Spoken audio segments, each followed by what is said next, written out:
Welcome to Imperfect Together, where nobody's perfect, and we're okay with that because we're in this together. I'm Chris. Zach. This is Zach, and we're tackling another question. The question is, does Jesus know or even care about what matters to me? Right? That's kind of where we're going with today's episode. I don't think he does. Well, I'm sorry. Maybe we'll change your mind throughout this. Hopefully. Let's figure it out. Let's figure it out together. Let's go All on right. this journey Here's what I want to together. know, Zach. We're going to have a little fun to begin with. What is something about you that maybe most people, or at least that I don't know about you? I could eat a Chipotle burrito in 2 minutes. It's probably not very healthy. It's not. Those things are big. Yeah. Yeah. But I could do it. And I think we're going to have to try that one day. I once ate a dozen Krispy Kreme donuts. I did that before. I bet you didn't know that. Ate a dozen Krispy Kreme donuts? Uh-huh. Like in a certain time frame? Or? Yeah, in one setting. Okay, but that could be like 3 hours. No, it was like what was the time frame? 30 minutes. So would you ever go into these I was like hot dog this. eating contests and stuff? I was like this after I ate the Krispy Kreme donuts.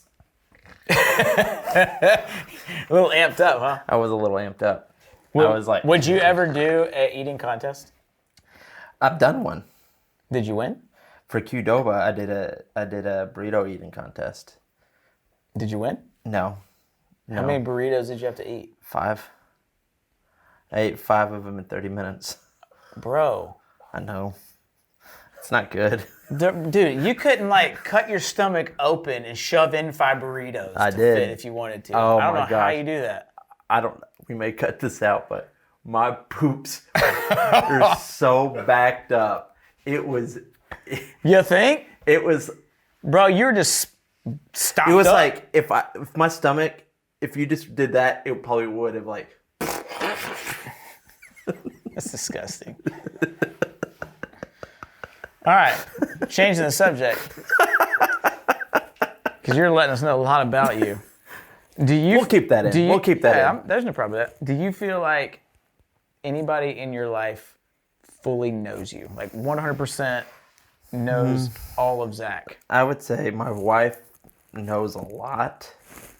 There's still, I don't know. I don't think she knows exactly everything that I'm thinking, at every moment. She has a good idea. Mm-hmm. But outside of your wife, though? Outside of my wife, no. Like nobody fully knows you, gets you, understands you? No. They get a good idea, but it's not, like I like do to you think, let me ask you this, do you think back in high school you had that friend or group of friends that you had like that, and maybe just now it's different? Because I would say that. I would say in high school I probably had some people that really knew me. Yeah. But now, outside of my wife, I don't know if I can name somebody. Yeah, my close friends know me pretty well.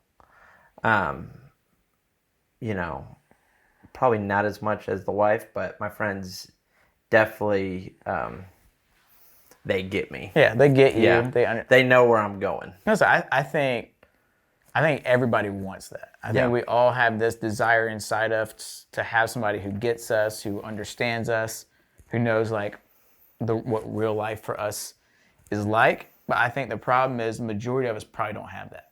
We don't have that person in our life that really knows us that well. Yeah. We have different pockets of people that, this group of friends knows this about me, but this group of friends knows this about me.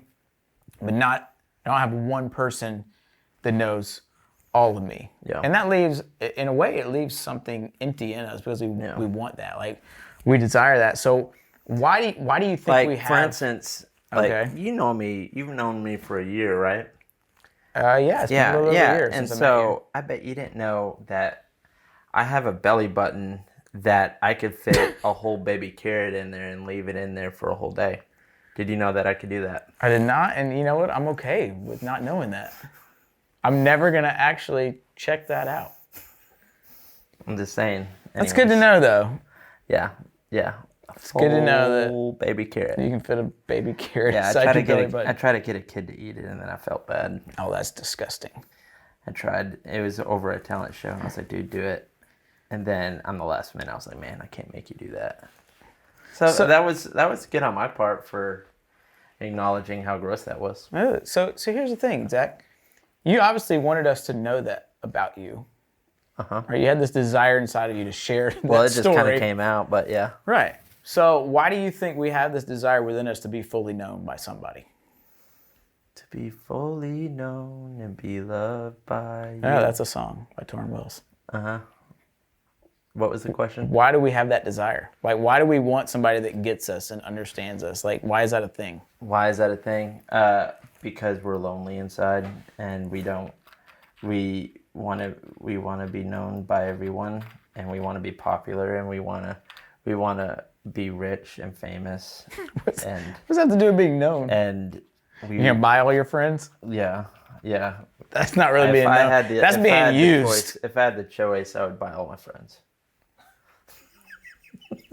So you want to be used? Yeah. I don't believe you. Well, you called my bluff. Yeah, you don't really believe that. But I wish I had the opportunity to buy my friends. I do too. Yeah. I wouldn't buy them though. Yeah. Like, if I had, it'd be nice to know that I could. Yes. What you're saying is I'm feeling you would like lonely. to be able to buy whatever you want. Yeah, it would, I'm a little lonely. I want to play some hockey. Let me find a hockey buddy. I'm just going to go buy a hockey team so I can play hockey whenever I want. Yeah. Yeah, so in that case, yeah, I would like to buy a hockey team or a hockey player mate. Good to know. Yeah. Yeah. But we all have, do you think we all have that desire? Yeah. Not to buy a hockey team, but we all want to be known. Yeah. I think, so last week we talked a little bit about Zacchaeus. And if you missed it, I'll just do a brief recap. But we're looking at this idea that Jesus knew his name. So brief history. Zacchaeus was a tax collector. Nobody liked him. He was Jewish. And he stole money from all the Jews because as a tax collector, he basically charged them more than he needed to and kept the rest. But he worked for the Roman government. So he was kind of stuck in this place where Rome didn't really care about him because he was Jewish. The Jews didn't like him because he was a traitor and a sellout. So he's kind of stuck in this weird position. And last week we looked at how kind of Jesus called him out and said, he ended up going up this tree when Jesus came in town. Jesus said, hey, I want to come over to your house, which was a big deal. Mm-hmm. And we looked at the fact that he actually called him by name. So this week I started thinking about, despite how much everybody hated Zacchaeus, right? What if we looked at things through his perspective? Now, Zacchaeus' perspective? Yeah, so stepping into the shoes of Zacchaeus, his little shoes. His little shoes. Stepping into the shoes of Zacchaeus, we're just going to make you Zacchaeus for this example. All right? So nobody likes you. Yep. And somebody cut my legs off. Hey, Zacchaeus was probably the same height we are. They cut it all the way up to my knees, so I'm just kind of wobbling around. Okay. Climbing up a tree only with my knee nubs. He didn't have nubs. Man, he just said he was short, like we are. Either way, you're Zacchaeus. Yep. You have no friends because you stole from them all. Yep, because I was tiny. Nobody really likes you. You hear Jesus is coming in town, and you're like, and I've heard a lot of stories about this guy. I want to go check it out. Yeah. But nobody wants you around there. They're probably pushing you to the side. Well, because I'm small, and I'm like, I can't see over the crowd. crowd. Right, so you go climb in a tree. Right? I climb up. Him being small has no relevance to this story. Well, just because you like the song that nobody knows. I'm a little teapot. I'm a little Zacchaeus. No. All right, come on. I'm a Zacchaeus. Put on your Zacchaeus hat. All right, you ready? Yep. You're Zacchaeus. am tiny. You have no friends. What are you feeling? Like, what are you? What are some of the things going through your mind? I'm feeling I took money from that guy. Took money from that guy. Definitely took money from that guy. Yeah. Uh-huh. What else? And I'm probably feeling bad about it. Well, maybe it depends on where you're at. I'm not feeling bad about it. Now here's the deal. He buys his friends. Here's the deal. Obviously, he went to go see Jesus for a reason. Yeah. So maybe he's probably feeling guilty about it. Yeah. So maybe he wants to change. Yeah. Are you feeling lonely? You got no friends. Yeah. Are you lonely? You got all the money to buy friends, but nobody wants to be your friend. Yeah. Yeah, so I'm probably feeling a little lonely, feeling a little out of place. So I hop in a tree because because I feel comfortable there. Here's what I think. Do you think Zacchaeus likes tree houses? Do you think I bet he got into the tree house business after all this. I bet he would. I think it's irrelevant, but I think he would. Here's what I think. I think Zacchaeus. Now let's forget about the fact that he was a bully for a second. If we look at him as a human being, he was lonely. He was hated. It seems like he was wanting to make a change. Yep. And he was this guy that was mistreated people, mistreated the poor. And then you had Jesus, who only cared about the poor and looked out for the mistreated. Yeah. And then yet Jesus goes to this guy and says, I'm coming to your house. Yeah. Which is a big deal because when he's doing that, it's not like today. Like today, we would be like, you can't just invite yourself over to somebody's house. Yeah. He hasn't cleaned. He doesn't have cooked dinner. I would be pretty annoyed with, now that I'm truly thinking about it, I would be pretty annoyed with Jesus if he invited my high school bully and he decided to go to his house. Right, you would be. Yeah. Because if he went to Devin's house, I would be furious. Okay. Devin's my high school bully. So that's what's going on with the rest of the crowd in this story. And Zacchaeus, he goes to his house, which shows that he wanted to be Jesus wanted to be his friend. Because in that day, it was a big honor if somebody actually came to your house, and it was a sign of friendship. Yeah. I don't think it would be an honor to be at his house. It was pretty gross. Maybe. But here's the deal. Despite everybody else hating Zacchaeus, if you're still Zacchaeus in this example, hating you, despite them now being mad that Jesus chose to go to your house instead of their house, which is a problem on their own. Yeah. I think it shows that Jesus cared about Zacchaeus and he knew what mattered to him. Right? He knew that he was lonely. He knew that he was hated, and he knew that he just wanted to belong and to be accepted and to be seen and to be known. And that's what he did in that moment, despite what anybody else was thinking. And he kind of showed everybody else, this is how you're supposed to treat people. Yeah. This is how you see people. So we start looking at, does Jesus really know me? Well, we look at this story and say, well, yeah, he seems to care. And he doesn't care if you're going to be judgmental about it. Yeah. Because that's not how you need to act. You need to go love him despite what he's done for you. And I think there's a whole other lesson in that. Yeah. And so I think at the end of the day, Jesus cares about what matters to you.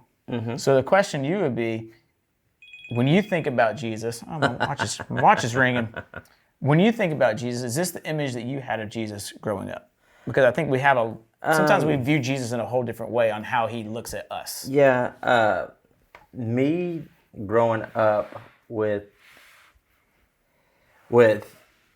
the whole, like, I felt like, praying was, like, the whole growing up, it was, you can't cuss, you can't, when I pray, I'm asking him to do something instead of a relationship. That was to treat Jesus like Santa Claus. Yeah. Or like, I know that I messed up on this test. So yeah, I know I messed up on this test, but come on, Jesus, help me out here. I didn't study, but will you please help me get an A? Yeah, there's a funny. So I don't know if I said this on the podcast. Did I tell you about the time that I went to a Baptist church? Did I talk about that? I don't know, but go ahead. Now, don't talk bad. Let's not talk negatively about the Baptist church. I went to this Baptist church for like 3 months, and it was around Christmas time, and they found out that I was a great singer, and they put me up in center. Listen. Listen, it gets better. Who determined that? This girl. And then probably about 2 months into it while we were practicing, every Sunday, like, we didn't have Sunday school. We did this. It was it was about this. And there was this one girl that didn't show up. And the choir leader goes, she started bashing this girl. Just started bashing her. And she's like a 12-year-old girl.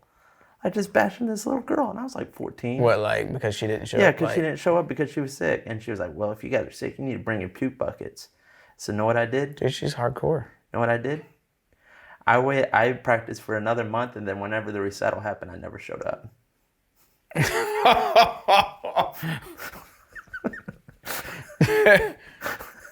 This is dirty. I told so the bus comes up, and my dad was like, hey, the church bus is here. And I was like, I'm not going. He's like, you got to go. And I was like, I'm not going. And then when I told my dad what happened, he goes, he goes, I get it. All right, yeah, he's not going. Listen, that goes back to not being judgmental, right? Yeah. Nobody likes people that are judgmental. Yeah, but my dad was pretty proud of me then. Probably not the right approach, but, and I don't even know if she got the reason why I didn't show up, but that was the reason. So if you're out there, Tiff, that was the reason why. It was a revenge play. Yeah, it was a revenge play. You were a jerk to that little girl. And that last month, like I showed her that I belonged, and I just took it. Terrible. Then I became a Lutheran. But I forgot what we were talking. What we were talking about. How we view Jesus. Yeah. I think you're right. I think most of us we think, oh, God only cares if we're praying about him, if we're reading the Bible, if we're not cussing, if we're being sexually pure. And the reality is, he cares about your grades. He cares about your friendships and your relationships and your anxiety and all the things that are actually going on in your life. And I think for the longest time, we want to separate those things. Like, I hear all the time people say, oh, you can't say that at church. Well, that's kind of like, well, why is it any different than any other place? Why can't I say it at a Golden Corral, but I can't say it at church? Right? Exactly. Yeah, there's not a separation. We want to make this separation. What's the craziest thing that you've said at a Golden Corral, Chris? Bro, I have no idea. Funny story though. Funny story though. My daughter's favorite restaurant is Golden Corral because they have cotton candy. So anytime it's her birthday, she wants to go to Golden Corral just so she can get cotton candy. I'm like, I can get you cotton candy anywhere. We don't have to go to Golden Corral. Golden Corral's a pretty. It's a pretty nice establishment. I don't even know if you can go back anymore, like with COVID stuff. Is it open? I don't know. We may have to check that out. Either way, here's the deal. So here is a challenge for you this week. Okay. Two challenges. One, talk to Jesus about what matters to you. Okay. Right? I think, now this isn't me telling you, this is me talking to everybody. But you can do this too. No, I can do it too. Talk to Jesus about what matters to you, right? He cares about what's actually going on in your life. We can talk about our anxieties and our stresses and all those different things because he already knows them, right? Jesus already knows what matters to us. So we can talk to him. We don't have to just a lot of times we pray, we think it has to be like some scripted fancy prayer and all this kind of stuff. You can talk to Jesus just like this. Really? You can. We can just have a conversation. So it doesn't have to be over spiritualized. Oh, baby Jesus. Dear 4 pounds, 6 ounce baby Jesus. Oh, baby Jesus. I lift up my sister who recently got a cold. God bless her and God bless America. Yeah. It can be that, but it doesn't have to be. Interesting. Right? You can have a normal conversation. We tend to try to over spiritualize. So I could do it like Jesus just wants a relationship. Or I could be like, "What's up, Jesus? How's it going? My day was rad." Yes, a lot of people may hear that and say, "You can't talk to God that way." I think you can. He doesn't care. He wants to talk to you. how you Yeah. are. You don't have to change, or you don't have to become somebody you're not, Yeah. right? Now, that doesn't mean we stay doing bad things, but that's a whole other conversation. All right, Yeah. second challenge. Okay. Talk to others about what interests them, right? So it's one thing for Jesus to kind of, throughout this story of Zacchaeus, it's one thing for Jesus to model that, and that's how he treated others. He put others' interests first. Yeah. But now it's our job to go do the same thing for other people and to see people the same way that Jesus sees them, right? There's a verse on this in Philippians 2, which, funny enough, like this was actually in my quiet time this morning where I was reading personally. And it says this in Philippians 2. It says, "Rather in humility, value others above yourselves, not looking to your own interest, but each of you to the interest of others." Right? So what are some ways that we can stop being so selfish, right? And in humility, put other people above ourselves and start looking to their interests, right? So trying to be interested in what they are interested in instead of just, oh, look at me and because our job is to model Jesus, right? Our job is love God and love people. And so one of the ways I love people is to see beyond just maybe the assumptions we make towards people and the judgments we make when we don't really know them. And instead getting to know them on a personal level, the same way that Jesus did with Zacchaeus. So what are some practical ways that we can do that to kind of close this thing out? We could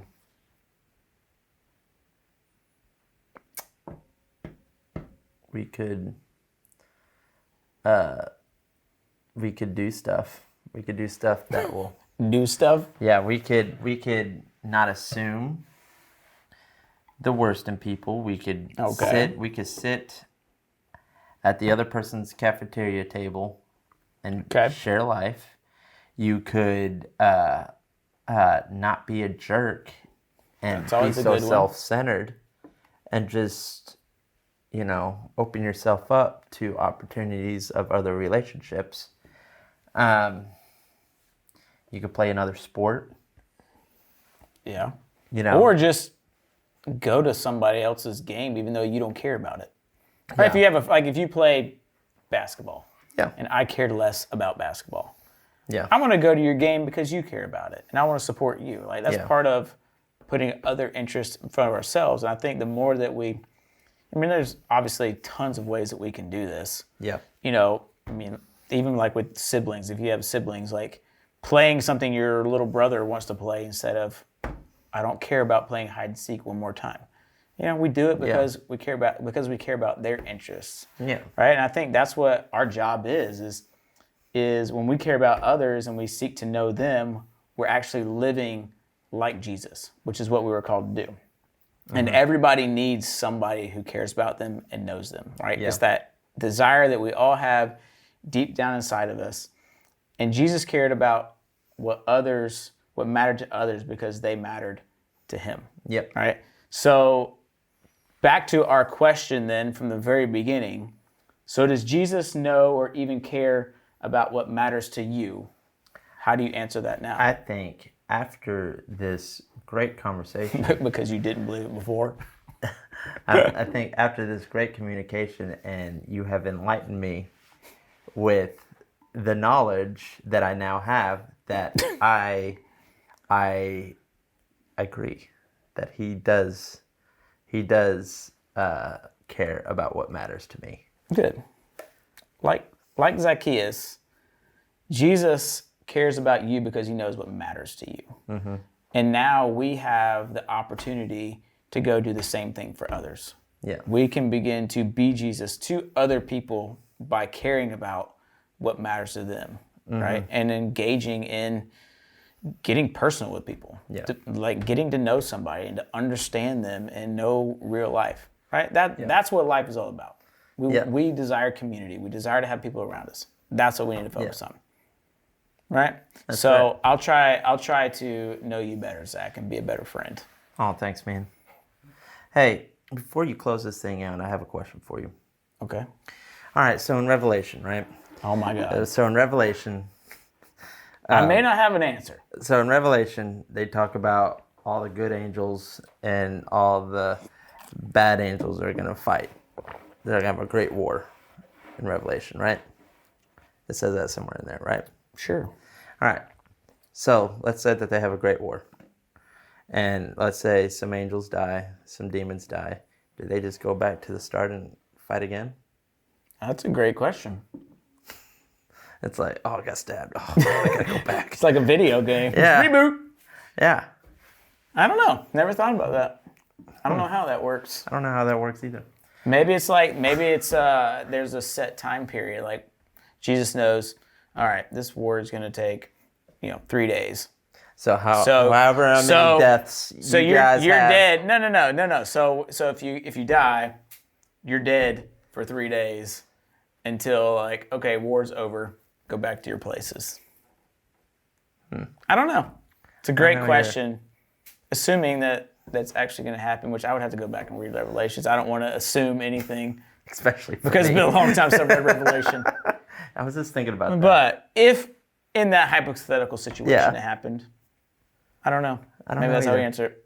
See, and that is why we were imperfect. Yeah, and we don't know all the answers, and that's why. Not at all. And I thought that Chris would have something wise to say, but of course he does not. No. So I am wise, but so we're gonna still close not this perfect, out. Zach. Yeah. So we're gonna close this out, and what you got, Chris? You want to close this out? Thanks, bud. Hey, thanks for hanging out with us. Hopefully it was fun. Let your friends know about it. Right? This is good information, hopefully. If you found it helpful, share it with somebody else so they can find it helpful too. Anyways, love you guys. Check in with us next week. See ya. Later.